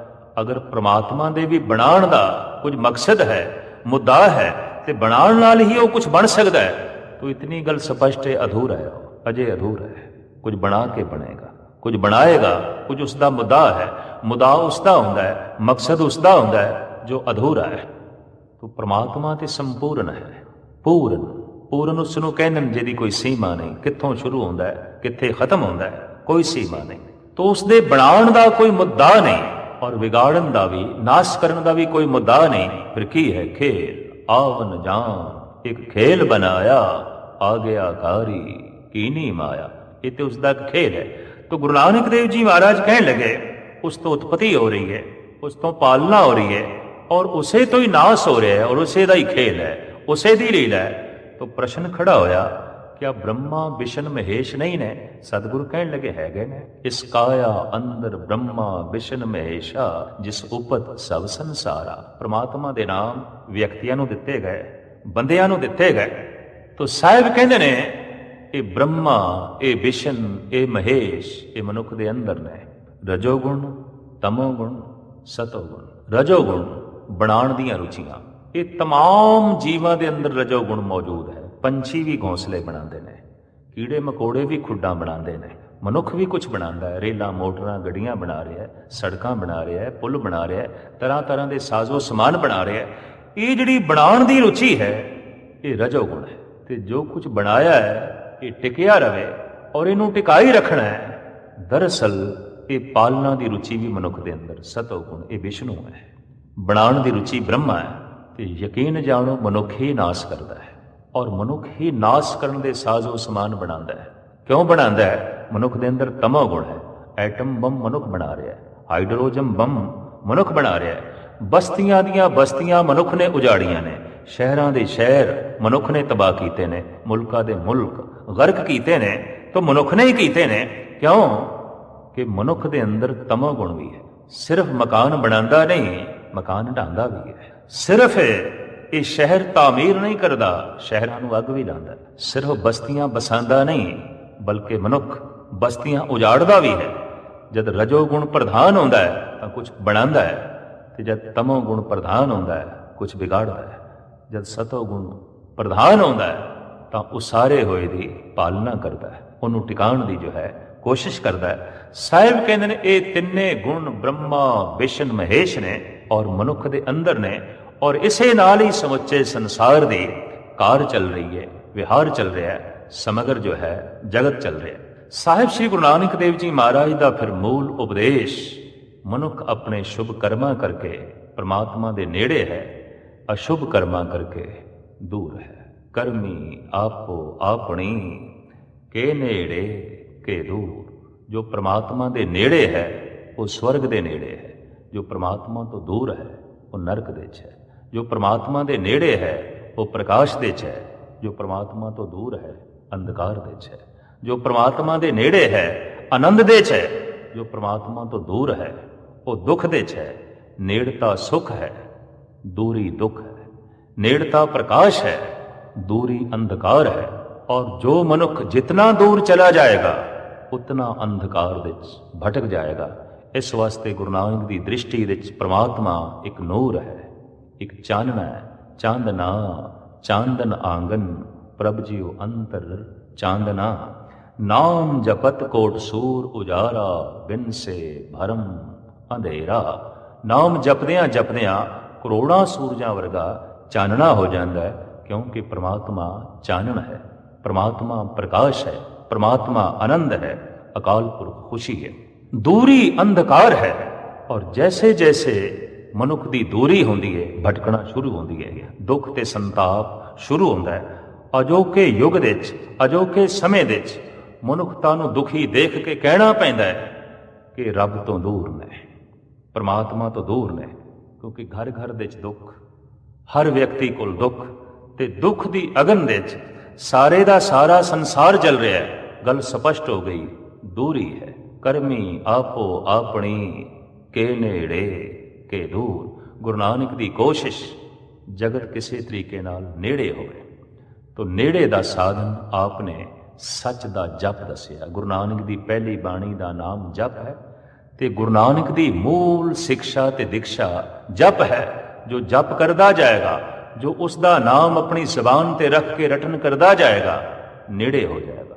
ਔਰ ਜੋ ਨੇੜੇ ਹੋ ਜਾਏਗਾ ਉਹ ਪ੍ਰਕਾਸ਼ ਦੇ 'ਚ ਚਲਾ ਜਾਏਗਾ, ਕਿਉਂਕਿ ਸੱਚ ਇੱਕ ਪਰਮ ਸ਼ਕਤੀ ਹੈ, ਤੇ ਜਿਹੜਾ ਉਸ ਸ਼ਕਤੀ ਦੇ ਨੇੜੇ ਚਲਾ ਗਿਆ ਉਹ ਮਹਾਨ ਸ਼ਕਤੀਮਾਨ ਹੋ ਜਾਏਗਾ।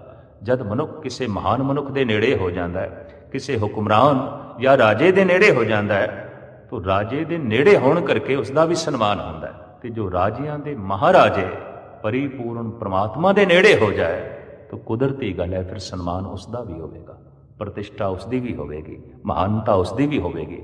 ਗੁਰੂ ਨਾਨਕ ਦੀ ਇਹ ਕੋਸ਼ਿਸ਼ ਰਹੀ ਕਿ ਮਨੁੱਖ ਜਪ ਕਰਕੇ ਉਸ ਸੱਚ ਦੇ ਨੇੜੇ ਹੋਵੇ, ਤੇ ਜਪ ਹੀ ਸ਼ੁਭ ਕਰਮਾਂ ਦੇ ਚੋਂ ਸ਼ੁਭ ਕਰਮ ਹੈ, ਔਰ ਜਪ ਨਾ ਕਰਨਾ ਹੀ ਵੀ ਅਸ਼ੁਭ ਕਰਮ ਹੈ। ਤੇ ਅਸ਼ੁਭ ਕਰਮ ਨਾਲ ਦੂਰੀ ਹੈ, ਸ਼ੁਭ ਕਰਮ ਨਾਲ ਨੇੜਤਾ ਹੈ। ਕਰਮੀ ਆਪੋ ਆਪਣੀ ਕੇ ਨੇੜੇ ਕੇ ਦੂਰ।